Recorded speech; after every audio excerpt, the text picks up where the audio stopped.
Chief Justice Roberts, Vice President Harris, Speaker Pelosi, Leader Schumer, Leader McConnell, Vice President Pence, my distinguished guests, my fellow Americans. This is America's day. This is democracy's day, a day of history and hope, of renewal and resolve. Through a crucible for the ages, America has been tested anew, and America has risen to the challenge. Today, we celebrate the triumph not of a candidate, but of a cause, the cause of democracy. The people, the will of the people, has been heard, and the will of the people has been heeded. We've learned again that democracy is precious. Democracy is fragile. And at this hour, my friends, democracy has prevailed. So now, on this hallowed ground where just a few days ago, violence sought to shake the Capitol's very foundation, we come together as one nation, under God, indivisible, to carry out the peaceful transfer of power as we have for more than 2 centuries. As we look ahead in our uniquely American way, restless, bold, optimistic, and set our sights on the nation we know we can be and we must be. I thank my predecessors of both parties for their presence here today. I thank them from the bottom of my heart. And I know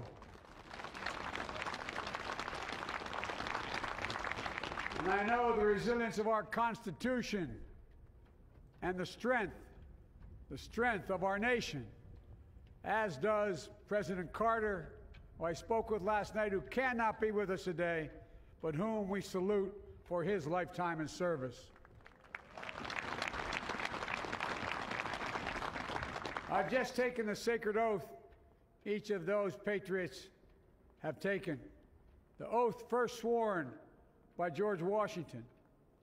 But the American story depends not on any one of us, not on some of us, but on all of us, on we the people who seek a more perfect union.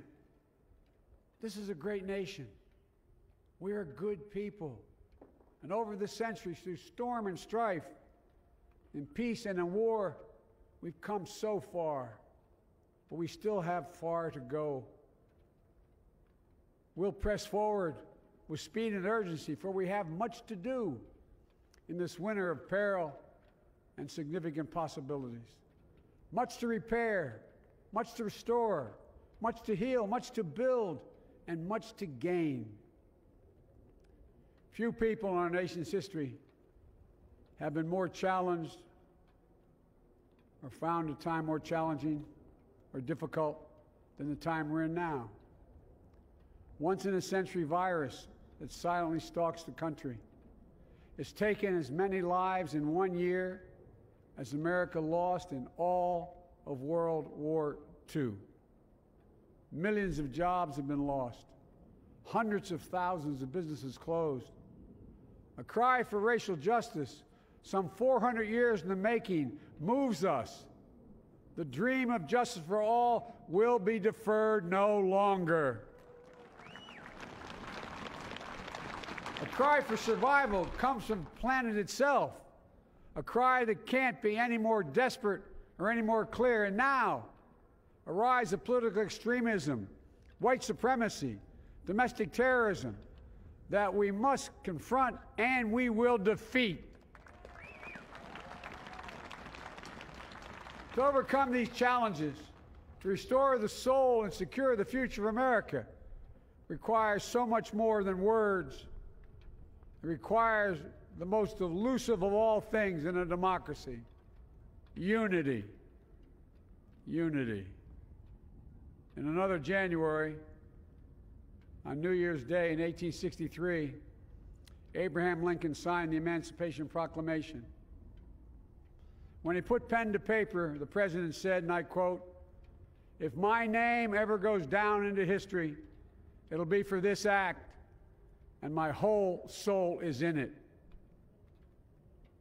My whole soul is in it. Today, on this January day, my whole soul is in this, bringing America together, uniting our people, uniting our nation. And I ask every American to join me in this cause.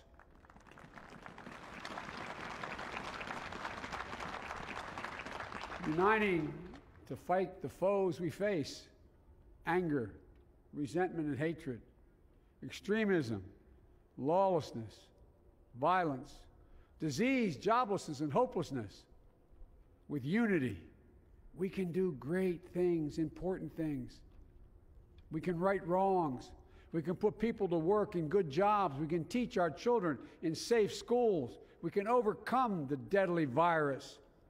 We can reward work and rebuild the middle class and make health care secure for all. We can deliver racial justice, and we can make America once again the leading force for good in the world.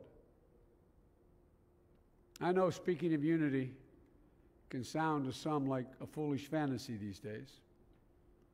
I know the forces that divide us are deep and they are real. But I also know they are not new. Our history has been a constant struggle between the American ideal that we're all are created equal and the harsh, ugly reality that racism, nativism, fear, demonization have long torn us apart. The battle is perennial, and victory is never assured. Through Civil War, the Great Depression, World War, 9/11, through struggle, sacrifice, and setbacks, our better angels have always prevailed. In each of these moments, enough of us have come together to carry all of us forward. And we can do that now. History, faith, and reason show the way of unity. We can see each other not as adversaries, but as neighbors. We can treat each other with dignity and respect. We can join forces, stop the shouting, and lower the temperature. For without unity, there is no peace, only bitterness and fury.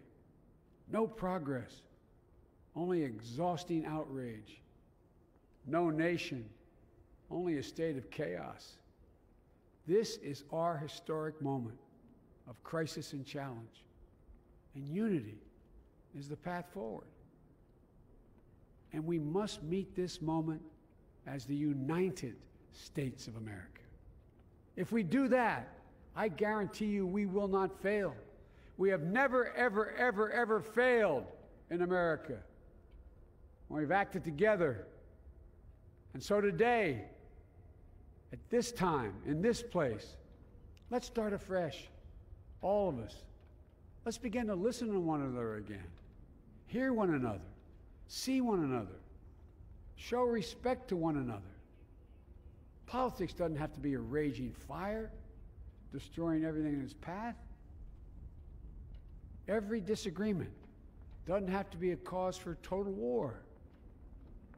And we must reject the culture in which facts themselves are manipulated and even manufactured.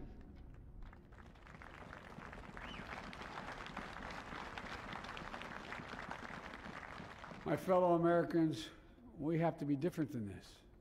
America has to be better than this. And I believe America is so much better than this. Just look around. Here we stand in the shadow of the Capitol Dome, as was mentioned earlier, completed amid the Civil War, when the Union itself was literally hanging in the balance. Yet we endured. We prevailed. Here we stand, looking out on the great mall where Dr. King spoke of his dream. Here we stand where 108 years ago, at another inaugural, thousands of protesters tried to block brave women marching for the right to vote. And today, we mark the swearing in of the first woman in American history elected to national office, Vice President Kamala Harris. Don't tell me things can't change. Here we stand across the Potomac from Arlington Cemetery, where heroes who gave the last full measure of devotion rest in eternal peace. And here we stand, just days after a riotous mob thought they could use violence to silence the will of the people, to stop the work of our democracy, to drive us from this sacred ground. It did not happen. It will never happen. Not today, not tomorrow, not ever. Not ever.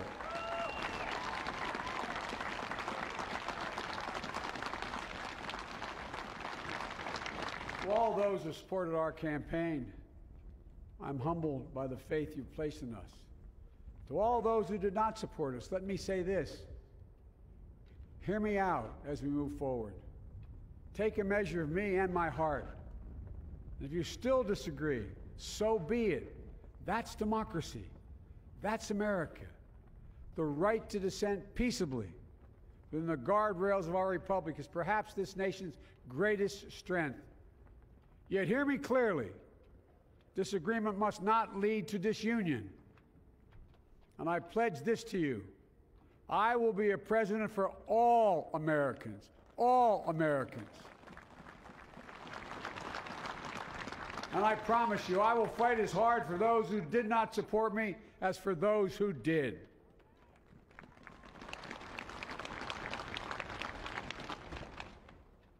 Many centuries ago, St. Augustine, a saint of my church, wrote that a people was a multitude defined by the common objects of their love.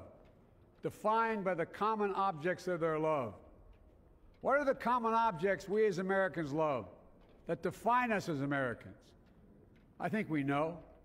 Opportunity, security, liberty, dignity, respect, honor, and yes, the truth.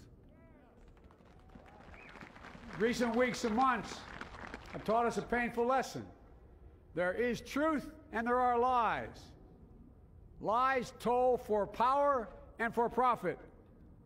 And each of us has a duty and a responsibility as citizens, as Americans, and especially as leaders. Leaders who have pledged to honor our Constitution and protect our nation, to defend the truth and defeat the lies. Look, I understand that many of my fellow Americans view the future with fear and trepidation. I understand they worry about their jobs. I understand, like my dad, they lay at bed at night, staring at the ceiling, wondering, can I keep my health care? Can I pay my mortgage? Thinking about their families, about what comes next. I promise you, I get it. But the answer is not to turn inward, to retreat into competing factions, distrusting those who don't look like you, or worship the way you do, or don't get their news from the same sources you do. We must end this uncivil war that pits red against blue, rural versus urban, conservative versus liberal. We can do this if we open our souls instead of hardening our hearts, if we show a little tolerance and humility, and if we're willing to stand in the other person's shoes, as my mom would say, just for a moment, stand in their shoes. Because here's the thing about life. There's no accounting for what fate will deal you. Some days, when you need a hand. There are other days when we're called to lend a hand. That's how it has to be. That's what we do for one another. And if we are this way, our country will be stronger, more prosperous, more ready for the future. And we can still disagree. My fellow Americans, in the work ahead of us, we're going to need each other. We need all our strength to persevere through this dark winter. We're entering what may be the toughest and deadliest period of the virus. We must set aside politics and finally face this pandemic as one nation. One nation. And I promise you this, as the Bible says, weeping may endure for a night, but joy cometh in the morning. We will get through this together. Together. Look, folks, all my colleagues I serve with in the House and the Senate up here, we all understand the world is watching all of us today. So here's my message to those beyond our borders. America has been tested, and we've come out stronger for it. We will repair our alliances and engage with the world once again, not to meet yesterday's challenges, but today's and tomorrow's challenges. And we'll lead not merely by the example of our power, but by the power of our example.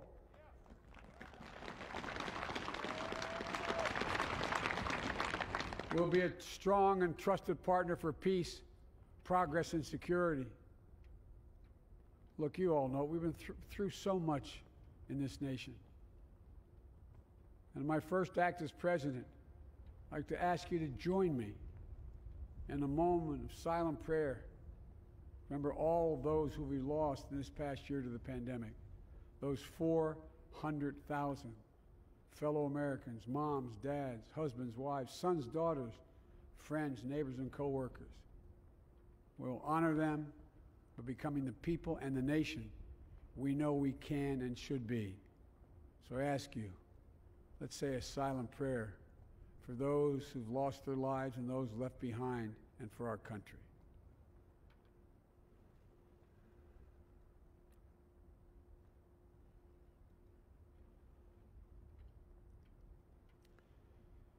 Amen. Folks, this is a time of testing.